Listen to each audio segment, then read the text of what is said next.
తిరుమల అలిపిరి మెట్ల మార్గంలోని అక్కగార్ల ఆలయం సమీపంలో అనుమానాస్పదంగా లోయలోకి దూకిన వ్యక్తి జాడ కనిపించలేదు. టీటీడీ విజిలెన్స్ అధికారులతో పాటు పోలీసు, అటవీ, అగ్నిమాపక శాఖ బృందాలు లోయలో తీవ్రంగా గాలిస్తున్నాయి.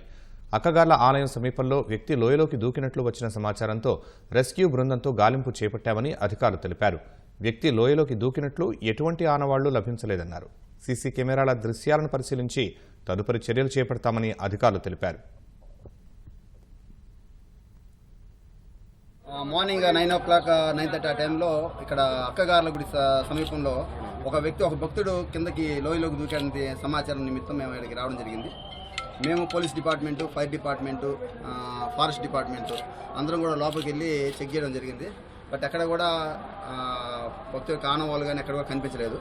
ఇంకా లోపల తనిఖీ నడుస్తూ ఉంది. మేము దాదాపు 200 మీటర్ల నుంచి 250 మీటర్లకు వెళ్ళొచ్చాం. సరౌండింగ్ కూడా ఒక 100 మీటర్స్ చెక్ చేశాం. ఎక్కడ కూడా దిగినట్టు ఆనవాళ్ళు, దిగడానికి కూడా కష్టంగా ఉంది. లోపల చాలా స్టిఫ్ ఉంది, బాగా హార్డ్గా ఉంది, నడవడానికి హార్డ్గా ఉంది. భక్తుడు అనేది రాంగ్ ఇన్ఫర్మేషన్ అయి ఉండొచ్చు.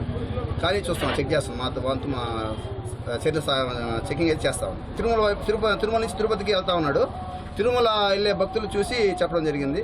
ఇమ్మీడియట్గా మా సెక్యూరిటీ సిబ్బంది అలర్ట్ అయ్యి మాకు ఇన్ఫర్మేషన్ ఇవ్వడంగానే వితిన్ 15 to 20 minutesలోనే మా సిబ్బంది వచ్చి చెక్ చేయడం జరిగింది. ఈరోజు ఉదయం 9:30-10 మధ్యన ఎవరో పర్సన్ ఇక్కడ నుంచి దిగి వెళ్ళారు అన్నట్టు మనకు టీటీడీ కమాండ్ కంట్రోల్కి ఇన్ఫర్మేషన్ వచ్చింది.